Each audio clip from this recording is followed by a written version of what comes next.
Okay, so good morning everyone. Thank you for joining us today for this webinar about hiring efficiently within SnapHire. I'm Daniela. I'm one of the client success consultants here at ATL who works on implementations and projects, and joining me today is Danielle Hunt, who is also a client success consultant here at ATL who works on implementations and projects. So our goal of recruitment is to hire and onboard the right individual into your organisation. When it comes to onboarding your new hire, your organisation likely spends a considerable amount of time and money drafting employment agreements and putting together onboarding packs for your new hires and employees. If your new hire process is currently paper-based or kind of managed in part from email outside of the system, then you probably also spend a great deal of time chasing candidates for completed paperwork, or even your hiring managers for completed paperwork, and that becomes difficult to track when not managed in a system. You then are required to collate all of that information and supply it to relevant teams within your organisation for setting up that person for their first day. So sending out new hire emails that aren't kind of there as templates from the system, so managing those outside the system can be quite a timely task, and whereas when you have them in SnapHire set up as kind of maybe a new hire email or something like that, there reduces the chance of error because you aren't having to kind of copy and paste information or scan documents through to different people. So having those templates set up in SnapHire are great as well, because you can track all of the history within the system and see what's gone on with that person and what kind of tasks are actually still outstanding before you mark them as hired inside your workflow against that position. So today we will be looking at SnapHire technologies which can be used to welcome individuals into your organisation. We want to help make sure that the beginning of an employee's journey with your organisation is a positive one and an engaging one. So we want it to be an up-to-date process that is streamlined and ensures that all administrative tasks are all completed within reasonable timeframes. We hope that you enjoy taking part in the next 30 minutes or so to learn about how your organisation could be using our document generator and digital acceptance functionality if you aren't already. And today we will be touching on our workflow onboarding processes, and we will also touch on those kind of new hired tasks that you could be completing in SnapHire to step away from those paper heavy driven tasks that you might be doing outside of the system. We would love for this to be another interactive session, so please feel free to chat through any questions as we go through the webinar and demo. We are happy to answer questions along the way, so don't hesitate to chat them through, and Danielle or myself will answer them. This session, like our other webinars, is being recorded, so we will share this with you in a follow-up email after the webinar, and it's also available on our ATL YouTube channel. We would also appreciate it if you could submit responses to our quick survey at the end of the webinar. It will appear to you there. It's also in the follow-up email as well. Your feedback is really valuable to us. So now let's get stuck into what Document Generator is all about. So Document Generator is the online management and generation of your employment documentations, which is incorporated into your recruitment process. So when we're talking about employment documentation, we're talking about things like your letters of offer for those roles covered under IEAs and CEA roles. We're also talking about your individual employment agreement templates and your any schedules that go along with those document templates. So Document Generator is an environmentally friendly piece of functionality because all of the employment documentation is managed online, and you aren't actually asking your candidates to print out any documents and then sign and scan and upload. Some of your offer processes at the moment might look a little bit like either emailing an offer pack outside of SnapHire, so maybe not even managing that in the system at the moment. Otherwise, you might be sending an email with attachments from SnapHire, or other organisations might be asking the candidate to sign into their profile, review the letter of offer and IEA if you do both, and then download, print, sign, scan and upload. So that can become kind of a paper-heavy driven task for your candidates as well. Whereas with Document Generator, you don't have to print any documents and it can all be managed online from the system.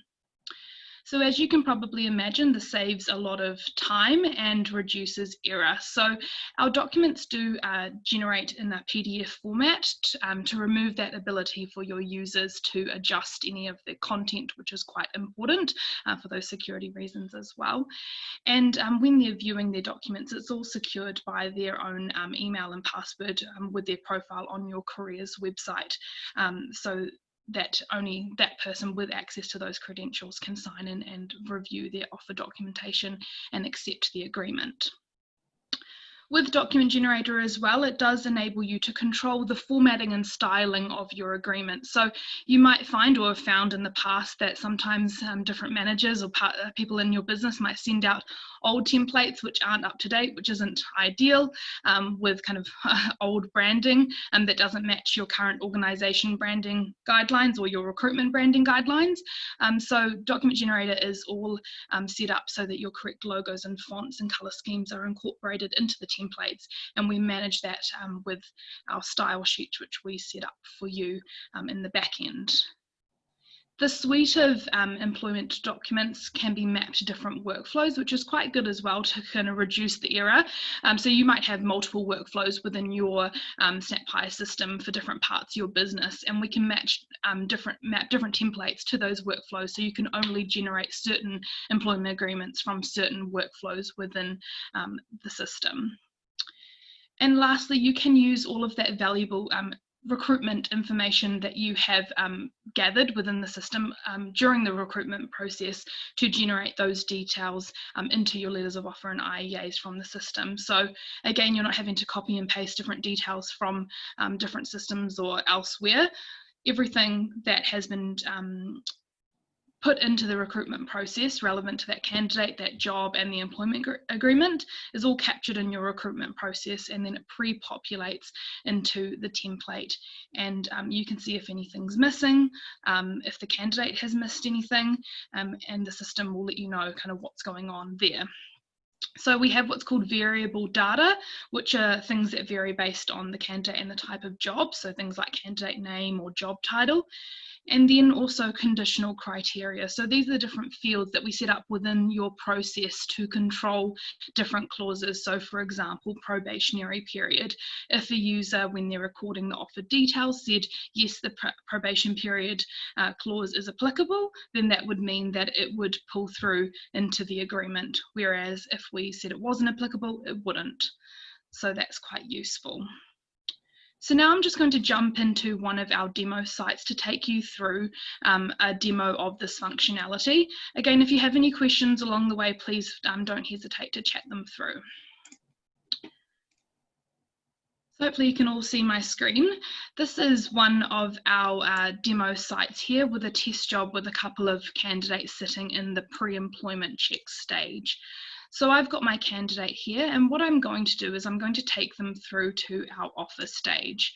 So using the application menu on the left-hand side, we can record the offer details. So these things here would be set up if you're using DocGen with your organisation to your specifications. So this is just an example. So we are filling in the offer date, the agreement type. So drop-downs like this and yes/no questions are the conditional criteria data fields which we can use to control different clauses. So because I'm selecting permanent here, any clauses that are applicable to permanent agreements are going to pull through for me. I've got my start date here, so if I change that to the end of this month, and the return date can be the end of next week, That's kind of wishful thinking, isn't it? But we'll hope. And then we've got the payment type. So again, these things here can control some of the clauses. My salary has been filled in, so that's going to pre-populate into the agreement. And here we have our probationary period clause, so I'm going to say that it's applicable. And here we've got some other details about the place of work. A lot of organisations have kind of various clauses for hours of work or locations of work. So here we could have kind of different selections for those relevant clauses or types of work that you have at your organisation. So I'm going to keep it here as full-time hours. And then I'm going to scroll down to the benefits piece. I might give myself a car and a car park. So I'll say that they're applicable. Maybe a SUV, that would be nice, wouldn't it? And then we're going to say whether or not incentives are applicable. But maybe because I've got a car, I won't give myself that as an incentive today. So the signature that we're requiring on the document is the candidate's digital acceptance. So that's there.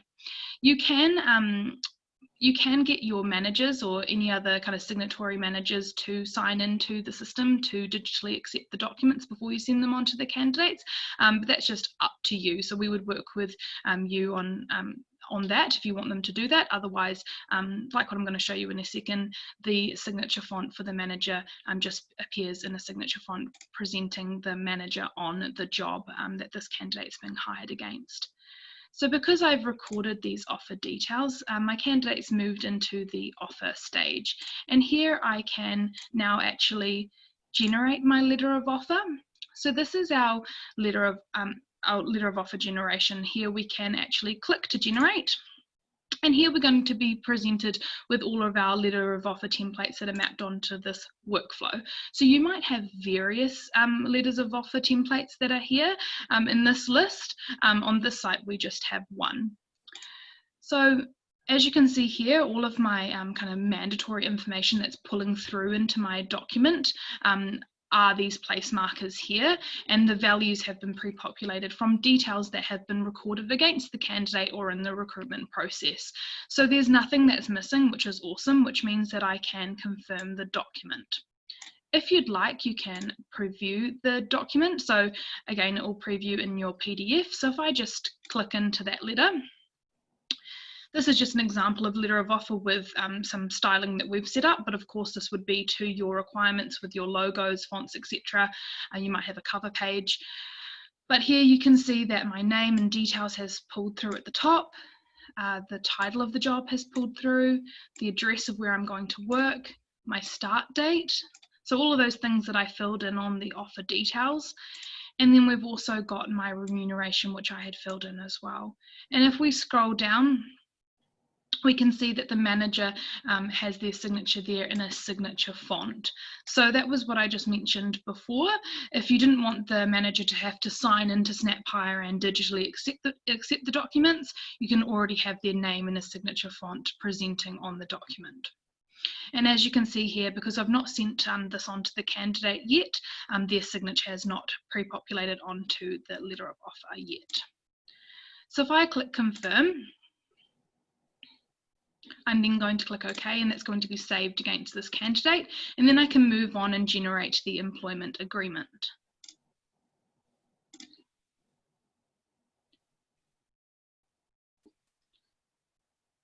So again, I click to generate, I select the applicable template, make sure everything is there, I can preview. We've just received a question, Daniela. Awesome. So one of the questions that we just received was, can you have an electronic signature come into the letter of offer instead of the font? And so do you mean digital acceptance come into the letter instead of the font?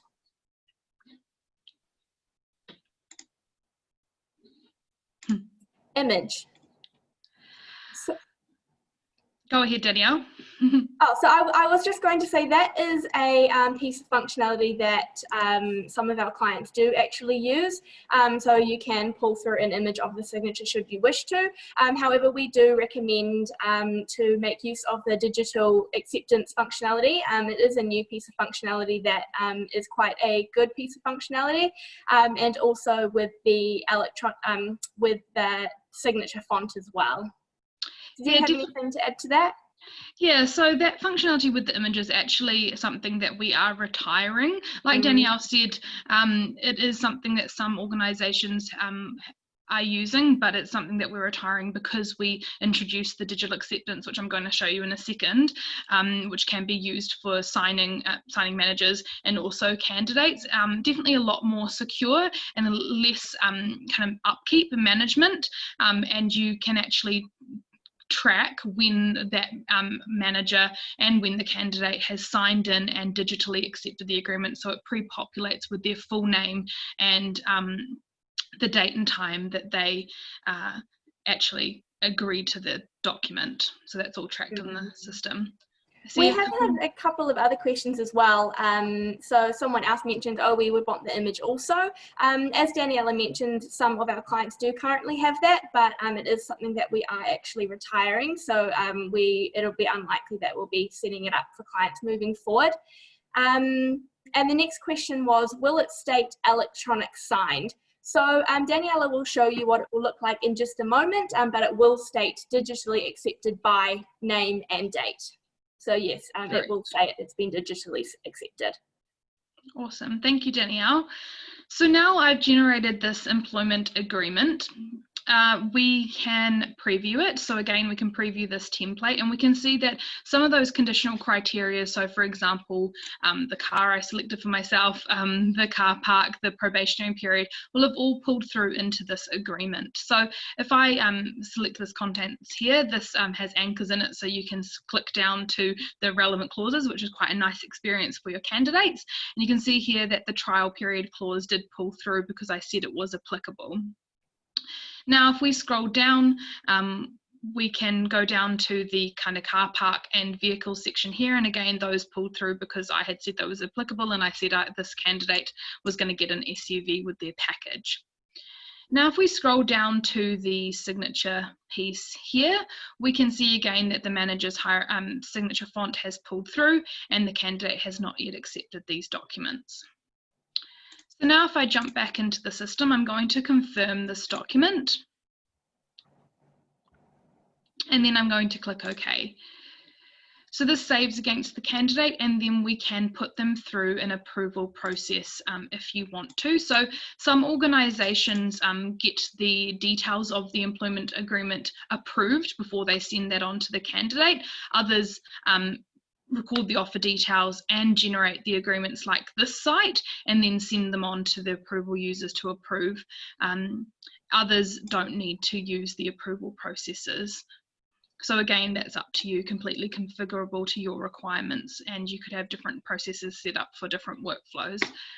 So I'm just going to click into this candidate and approve this hire. So I'm just using our approval widget here on the right hand side. So I'm just going to click approve this request now, and the candidate has moved into the approved bucket in the workflow where we can send the offer package on to the candidate.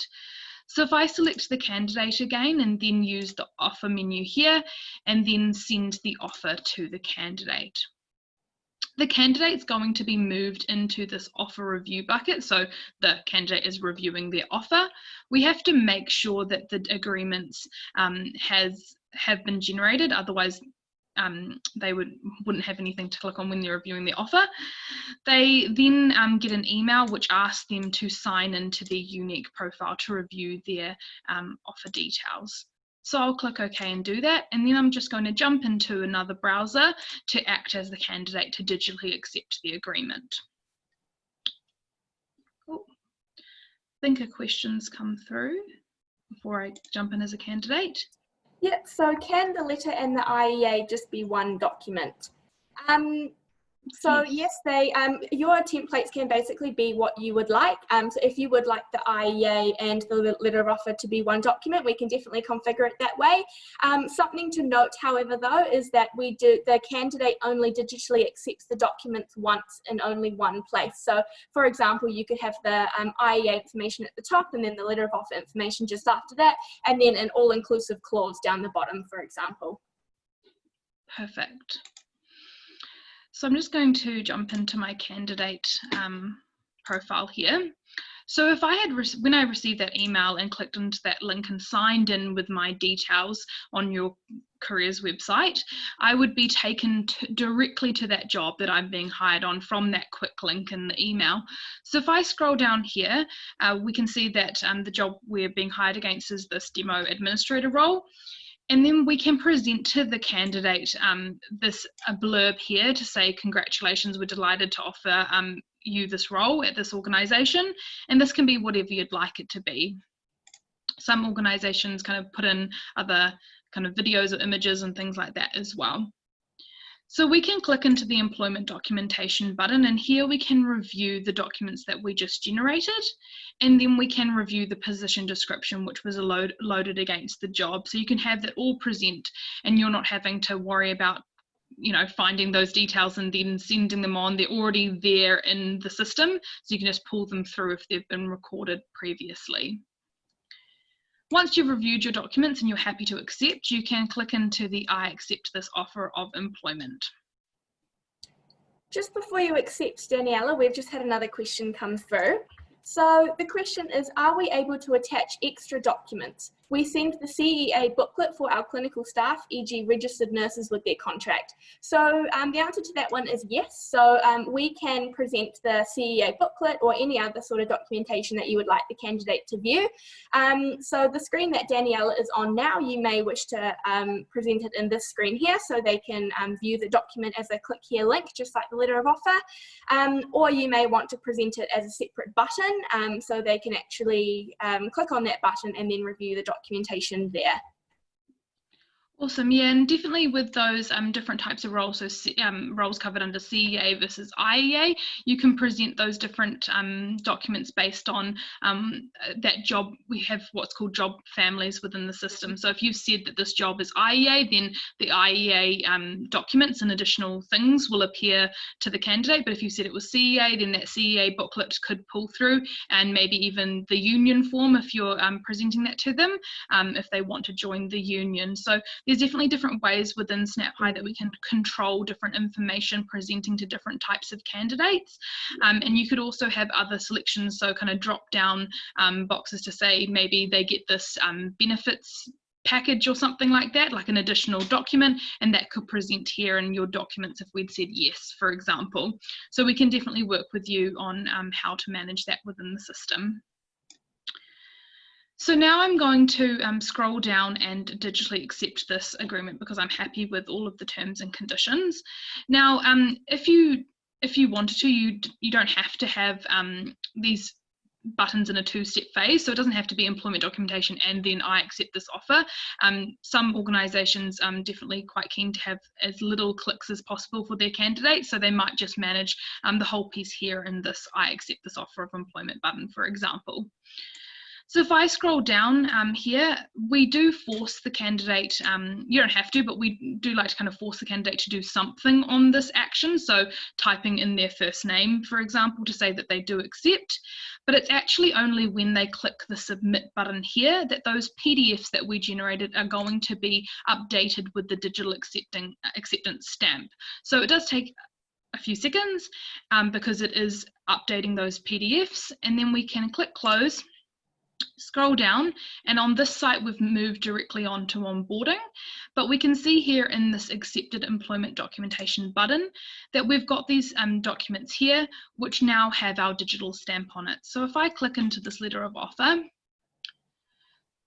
and scroll down to the signing piece, we can see here that this is our digital stamp here. So it says digitally signed by Daniela McDowell on today's date and the exact time that I clicked that submit button. And same with the IEA. We can scroll down and see that the stamp has been applied here in this signing piece. So as Danielle mentioned, if you did have one template, we can have that digital stamp appear in one place. So one for a manager and one for the candidate.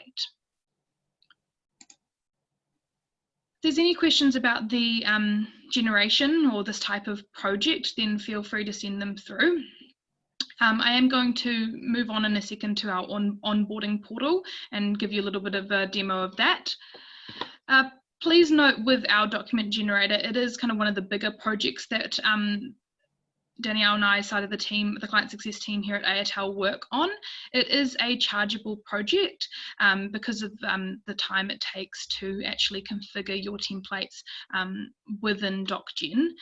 We just charge for the time taken to configure the documents. Any changes to your workflow is all covered by your hosting agreement with us, so there's no additional charges to creating a new workflow or amending your workflow or adding in approvals, for example. If you want any more information about DocGen, we do have an About Document Generator document and a presentation guide for the digital acceptance, which we can send out to you. We will be sending out the slides which have that information, some of that information in as well today, so you will have that as a resource also. Cool. We've just had one question come through.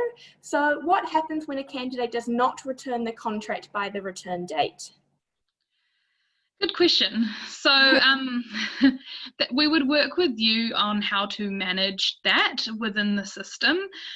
So if they don't, then you might want to set up a process where you're maybe declining that offer now or reverting that offer, or you could move them back into the process and update those details. But again, that would be kind of a wider conversation we would have with you about how to manage that within the system. And also a follow-on question from that one was, do we receive a reminder or notification? We can set up different notifications within the system. So if you had kind of a default amount of time after you were sending out an offer, then we can have kind of those timed application actions set up on a bucket. So for example, you could have it on the offer review bucket as a reminder to the candidate to review their offer within a certain amount of time. So maybe they'd been in that bucket for 3 days, they could get an alert to say, please review your offer. And if you wanted to kind of add in kind of those alerts to somebody else in the organization, then maybe it's at the offer accepted stage, or prior to that you send something to the manager to make sure things are completed on time. We also have our candidate care app, which is kind of used more internally for those kind of triggers. So for your hiring managers and recruiters, and maybe a certain email address, maybe something like your careers inbox or something like that, which you can set up as escalations if somebody in the recruitment process isn't actioning things on time. So maybe a candidate stuck in a bucket and you want them to review. And you could use that for other parts of the process, not just the offer and onboarding stage. So now I'm just going to show you our workflow onboarding. So in this site, if I just quickly jump back into the demo site, we have an onboarding progress bucket here at the end of the workflow on the right-hand side. So the candidate, when they have accepted, if they are external, they move on to the onboarding process automatically and are presented with their onboarding tasks. Now, you could have all of your onboarding tasks present to the candidate with their offer. It doesn't have to be a 2-stage process, but again, that's completely up to you. So here we have our onboarding portal, and again, it has a congratulations about your new role welcome message, which is the requirements of your organization. And then we have our onboarding tasks. We call these job seeker raisable actions because a job seeker can raise these actions. So the first one being the accepted employment documentation, which we clicked into, and then we've got the personal details. So these are just examples, kind of our default onboarding tasks, but we can work with you to amend these. Some organizations have actually just chosen to use these tasks because they are the basics that they need a candidate to complete prior to their first day, and others kind of completely change them, add in welcome videos, kind of requirements for uniforms, other kind of personal details and new starter information packs. So again, it's all up to you. So in this personal details actions, we have a summary of the candidate's details pulling from their profile. So instead of having to get them to fill this out again, we just present what's already recorded against their profile and ask them to confirm whether or not these details are correct. So they can click to access their details if something that they had entered into their profile wasn't correct, and they can click back and update that and then come back into this personal details and say yes, that they confirm that the details are true and correct. Then you can ask the candidate to fill in their date of birth, ethnicity and gender if you wanted to record that EEO information on your hires, or if you are already recording those EEO questions against your in the registration where they're optional, you could present those answers to them and ask them to confirm those details. So I might just select a date, ethnicity. You might want to have a selection box where they can select multiple. Gender, you might want to add in their gender diverse or I prefer not to answer, and then you can ask the candidate to fill in emergency contact details.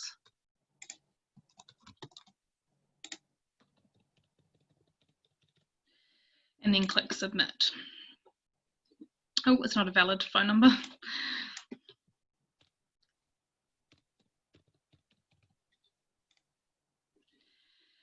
I think there's been another chat come through. Yes, I was just going to wait till you had finished that candidate button there. So the question that we've just had come through was, we use Onboarder for onboarding. It is integrated with our SnapHire. Is this another type of onboarding? So we do have onboarding within SnapHire, which Daniela is walking you through now, but you're correct, we do have different apps within our SnapHire marketplace. So Onboarder is one of them, where you can manage your onboarding through an app. So if you wanted to have a demo of Onboarder, then definitely we recommend touching base with them. They are kind of a little bit more involved than our onboarding. Our onboarding is free of charge and comes with your SnapHire hosting agreement, as it's just configuration that we add into your workflow, whereas Onboarder has additional costs associated with their packages as they are third-party vendor, so the relationship and charges are associated with them. Definitely have a look on our SnapHire marketplace and you can view the specific onboarding apps that we do partner with, and each individual app has sort of a getting started tab where you can understand a bit more about the process and how to set it up and what their specific onboarding package incorporates. So, and another question has come through just in relation to the same sort of thing. So how will this work? Will you create another button for Onboarder since we have it integrated? Because at the moment we click hired Onboarder button once the candidate signs. So I guess we would just work with you on kind of how to manage that process if you were doing, if you needed kind of more requirements to be completed within SnapHire first before they're sent through to Onboarder. And so we would just put controls in place to make sure that you're able to do that before they would then trigger it off and sent through to Onboarder. It might be kind of a separate, wider conversation that we have with you about this. If you want to, you know, do document generator and maybe some of our onboarding and then send your candidate through to Onboarder, but definitely some great questions. If you do have any further sort of questions after this, or you do want to have a further chat with a project consultant about how it could work within your specific SnapHire site or workflows, feel free to raise a ticket with us, and then one of our project consultants will be in touch with you to have a bit more of a discussion with you about that. So I'll just continue with this onboarding piece here. So we then have the bank account information. So you can get your candidate to fill in their bank account details. These are free text fields and you can ask them to upload proof of bank account if that's something that you require. The bank account field here is not a specific bank account field. So you are requiring the candidate to fill it in the correct format. Bank name.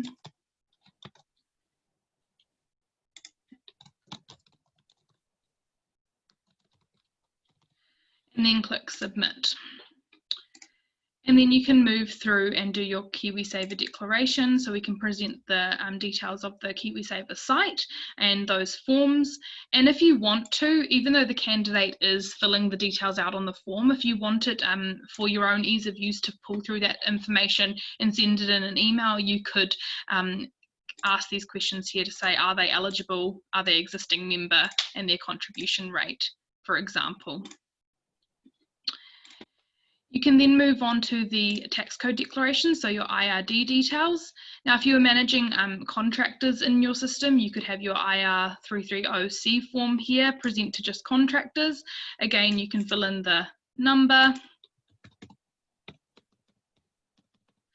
and then your tax code and upload the form.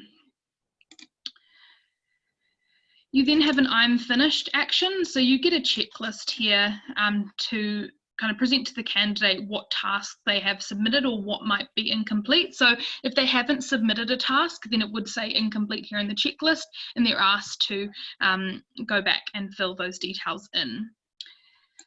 You could present a map or a Google Maps link of where they need to go on their first day, or some people add in here an induction video, or maybe something like code of conduct or something to review, or a health and safety video, something like that.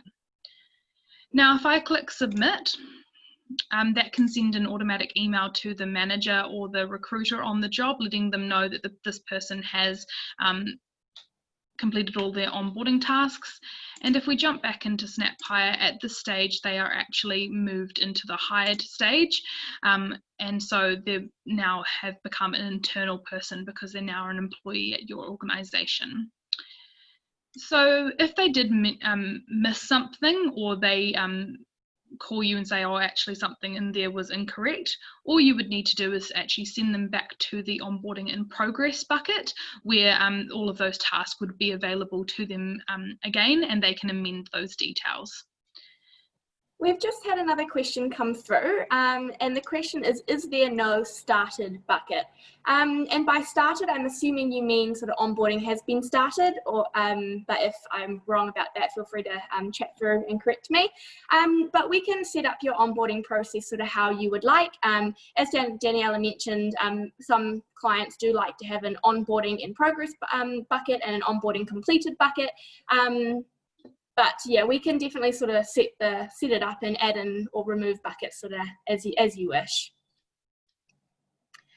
And sorry, another question. So we move the candidate to started bucket when they are present on day one. Are present on day one.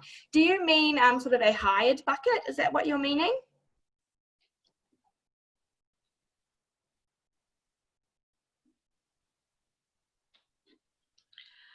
I guess, oh, sorry, Danielle. I was just going to say, I guess Oh, right. So I believe that your started bucket comes after the hired bucket, so when they show up for day one. So that's sort of something specific to your process. Every client and a lot of the workflows are quite different. So that might just be your site that has that, or another client may have that as well. So that's completely fine if you do have that set up. We can sort of leave candidates in the hired bucket until you are ready to move them there on their day one. I guess the thing to think about with SnapHire is that we are managing kind of all of the tasks that should be completed prior to a candidate's first day, and usually things that are more in the induction space, or move into kind of those kind of other HR things are completed outside of SnapHire. So this is focusing on kind of recruitment to first day tasks. So if we scroll down on the right hand side here, we can see all of the details that have been completed against this candidate. So if we want to keep track of kind of what was completed, we can see what and where was completed against this candidate's application. So we can see if anything's missing and keep a track of who was contacted when and where. Now, organisations do set up those new hire emails from within the system. So if we click into these options here on the left hand side under onboarding, we have some different emails that are set up within SnapHire. So you can send an onboarding report to payroll, finance, whichever is applicable to you, or a new starter checklist to your hiring manager, or another email, for example, to IT if this person's needing to be set up with a computer or phone, or kind of other levels of access. So it is quite useful because you can pull all of the relevant information that this team requires into an email, template, and then just trigger that off to that part of the business so that they get a summary of all of those details, and then they can input those details into their other systems, for example, a payroll system. You can attach documents as well to these emails, like with any other action in the system, so they can receive the accepted employment agreements as an attachment, for example. Some organisations set up a timed application action against the hired bucket, for example. So when somebody has been hired in the hired bucket for a day, the payroll team receives an automatic email to say this person has been hired with a summary of all of those details. If it was just one email, then you could also CC in those other parts of the business, like the hiring manager with a checklist, or IT, for example, or health and safety. Anything to add to that, Danielle? No, nothing to add. We've had no questions, no further questions come through, but if you do have any other questions, feel free to fire them through before we close up.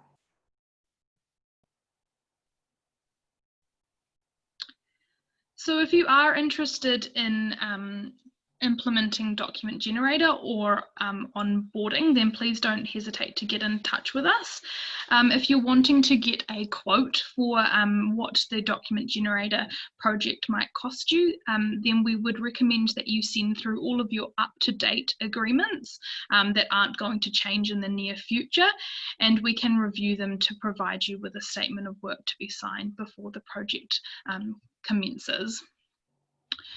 So it is very important that all of the templates are up to date, otherwise it could kind of cost you more if you're having drastic changes to the templates throughout the project.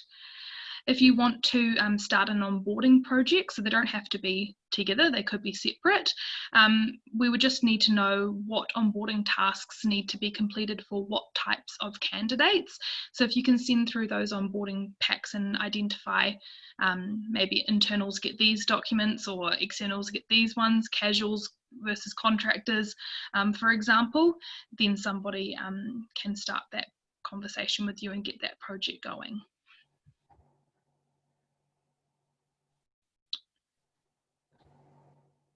So we will be sending a follow-up email with the slides, which has kind of an overview of the demo today, and also a little video there about the onboarding portal if you want to watch that again, and also some information about next steps.